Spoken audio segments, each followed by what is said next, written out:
Now, Bruce Wolf and Dan Prock. 89 WS.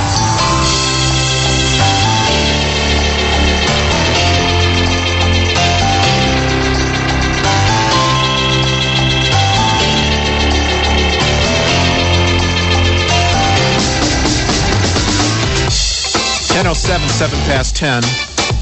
John Cass and Jake Hartford in for Bruce and Dan.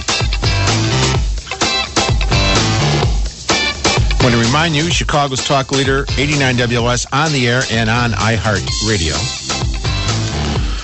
The president just got done speaking, addressing the United Nations. And, you know, while he was speaking, I couldn't see the... he was really tough on Iran. He talked about how we will stop them from having nukes. And as he spoke, I couldn't help but think that the teleprompter was kind of shaped like the state of Florida, like the electoral map, because this is a big speech not only to the world, but in the presidential campaign. Is it not? I mean, some of the stuff he's saying is going out to the world, and some of it is tailored for a political audience. Listen to one of the things he was talking about. Of course, the video that caused all the trouble on September 11th came up. School in Tunis. There's no video that justifies an attack on an embassy. There's no slander that provides an excuse for people to burn a restaurant in Lebanon or destroy a school in Tunis or cause death and destruction in Pakistan. I assume when he talked about the embassy, he was talking about the embassy in Libya. Or is he talking about all the embassies? I think he's referring to the embassy in Libya, but didn't his administration finally admit after a week of stonewalling that, yeah, it was a terrorist attack and the video wasn't the real cause of it? Didn't they just say that after fronting out, after Hillary dodged and they put out Ambassador Rice on all the shows? There were no protests at where the ambassador was killed at the compound. There were no protests there, just the attack. So they weren't into the video. Well, it depends. They were talking on their. I hate to be. It depends on what the definition of is. I guess it depends on what the definition when he talks about attack on an embassy. When I hear embassy, that's what I immediately think of Libya, but not the consulate. He could be talking about embassies in Cairo and all over the place. Maybe. So he makes a political speech. He's a politician. You could drive a truck through some of the spaces in the sentences. Here's one thing. Yet to be credible, those who condemn the slander must also condemn the hate we see when the image of Jesus Christ is desecrated. Churches are destroyed or the Holocaust is denied. Who would let us condemn incitement against Sufi Muslims and Shiite pilgrims? Who would argue with that, except I suggest to you that I think in New York, right now, or this week. I believe it's this week, yeah. It was supposed to bring it back. A crucifix is going to be dipped into human urine. Yes. And it's called... art. Art. And it was funded by the federal government, right? Partially, the National Endowment for the Arts. So I guess President Obama, I would like him to condemn that, too. Maybe all the Catholics are going to riot. He also said, in a true democracy, you don't put the people who disagree with you in jail. And in this case, with the video, they wanted to kill people. guy with the video was hauled in by the government, who made the video. He was hauled in. The government put him on a perp walk so that CNN could take his picture and everyone could know where he lived. So that I guess that's like telling Al Qaeda where the guy lives. There is a bounty on his head. Right. Did you know that over the weekend? Yeah. There is a bounty on that guy's head, dead or alive, not by the U.S. government, by the people who aren't friendly with the U.S. government. So, what do you think of this speech? I mean, it's kind of like, I don't know, when he went off on that video, he's like playing a word game. I don't want to hear word games from the president talking about these issues. I don't want to hear that kind of Clinton-esque, weasel wording. I want clear language. Well, when he says the U.S. government had nothing to do with the video, and in reality they did. Wait a minute. Because of our Constitution, where we allow people the freedom to say what they want. They have the First Amendment rights.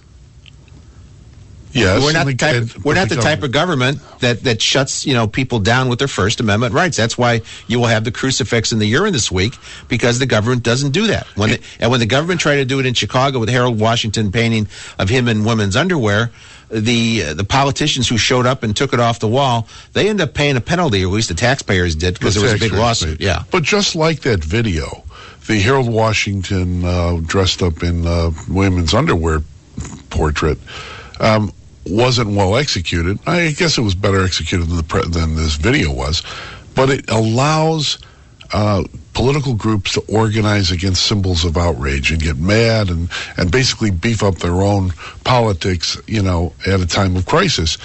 I don't see Catholics, evangelicals, Orthodox, I don't see them going to New York to attack anybody. I just don't.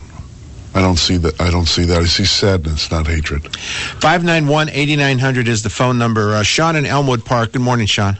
Good morning, and thank you, Jake. Thank you very much for reminding people that, in fact, the government does endorse the video, even if it doesn't do it up front, because it says you're free to do it. And this is the first time that I've seen a government turn against freedom of speech and turn against one of its citizens and allow this to be distracted. I think it's beneath the office of the presidency to bring up this video.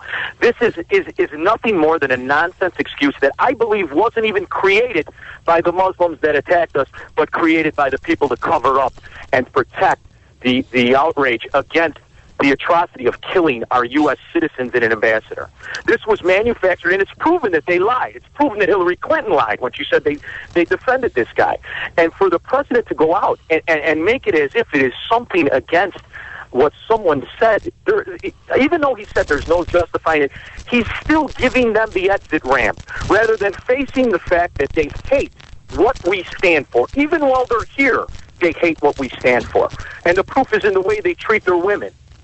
That should not be tolerated. Yeah, you talk about the original war on women.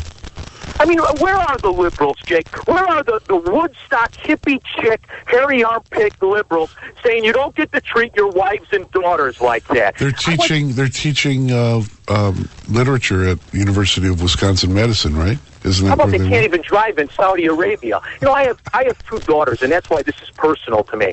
Because as we slant our own country towards the sympathy of these savages, and yes, they are savages. Wait a minute, Sean.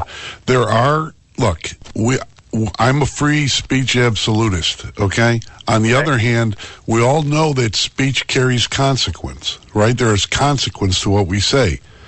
So when in the Netherlands, the cartoonist made mockery of Muhammad, I remember writing a column condemning it. Not because I wanted them censored, but because you go out of your way to incite someone and to hurt someone and to create problems. There is an issue there. People pay for it. Ambassador Stevens paid for this. Other people pay. But you know what? He was going to pay. He was going to pay anyway. He was out there helping the Libyans. I understand that. I know it was a cover. It was a cover. We accept that, but there are consequences to it. 10:15, time for traffic right here in 89 WLS. 89 WLS.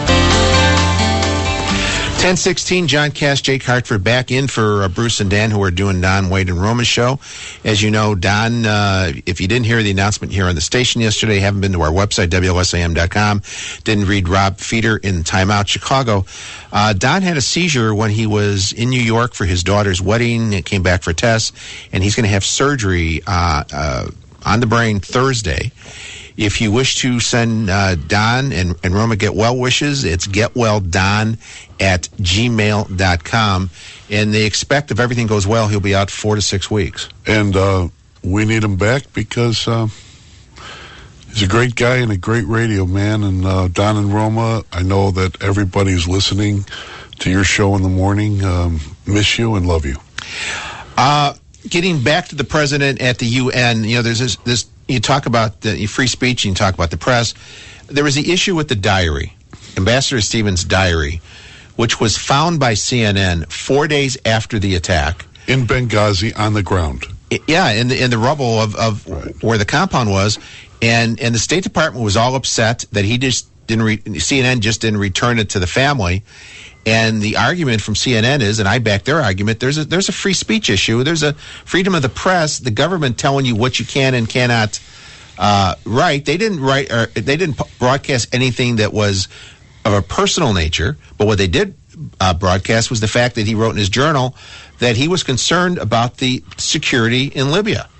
Correct. And it turns out he had a right to be. And people say, well, but still that's his personal, you have to respect the wishes of the family. Well, I would argue back, you have the wishes of the families of the other 3 American citizens who were killed. And also you have the interests of the people of the United States who are, who need to have a press, a media that will report the news without fear or favor. The fact is that the ambassador was worried about his security in this country, and where was the United States in this regard? And we still don't have the full true story. When it was Osama bin Laden, we had he was here, he reached for the weapon there, et cetera, et cetera, et cetera. Oh, they spilled out a lot of nonsense right? But we still don't have what actually happened in Libya. But they spiked the football, didn't they? They did. Or spiked the head. Steve in Mokina. Good morning, Steve. Yeah, it's an interesting speech that Obama gave.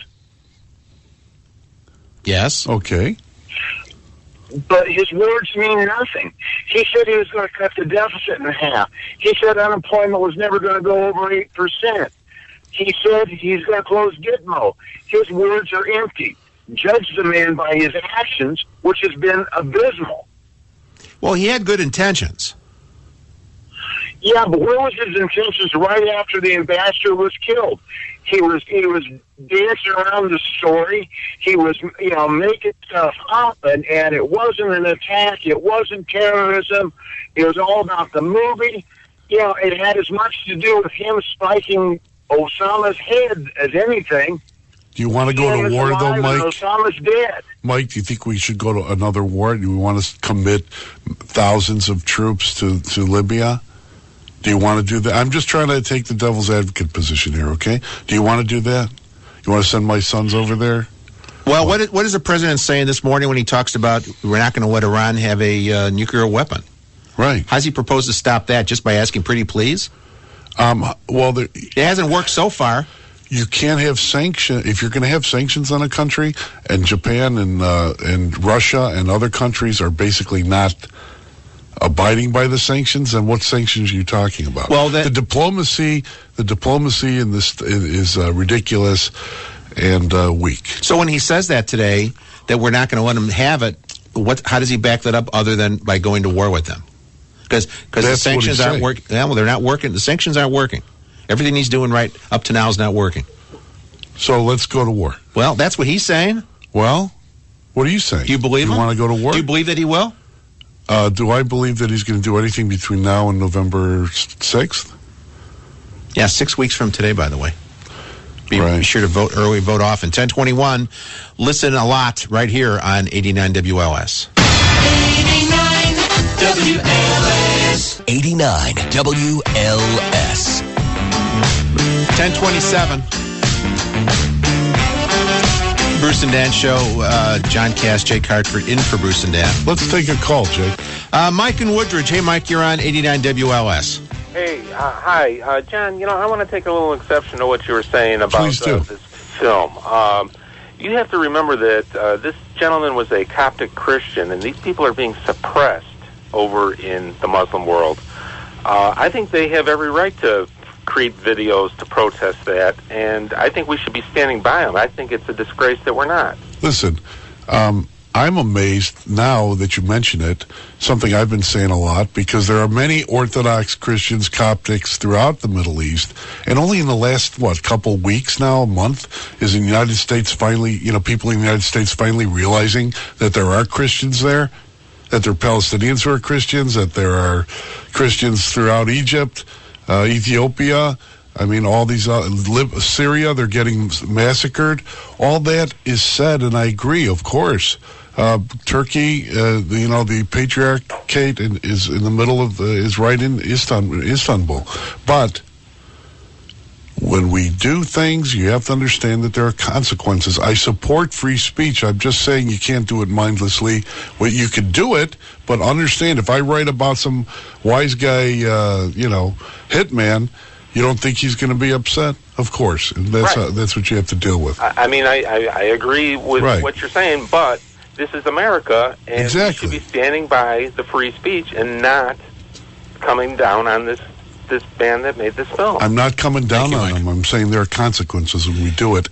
And what the president's doing is making this thing into, it's all about the video when it's not. Well, we're going down that slope and going to the fine line that what's free speech and what's hate speech. No, who determines hate speech? The liberals do, because thoughts are, if you have hateful thoughts, that's illegal. But what's a hateful thought? I guess it's, if you're white and you say something hateful about somebody's race or something, or their sexual orientation, then that's a hateful thought. And in some contexts in this country, it's illegal, right? There's some hate crime is really thought crime, is it not? It's 10:30. We're switching. Were you watching TV last night? Did you see the outrage? Well, we're going to talk about that in a couple minutes. It's John Cass, Jake Hartford in for Bruce and Dan. News.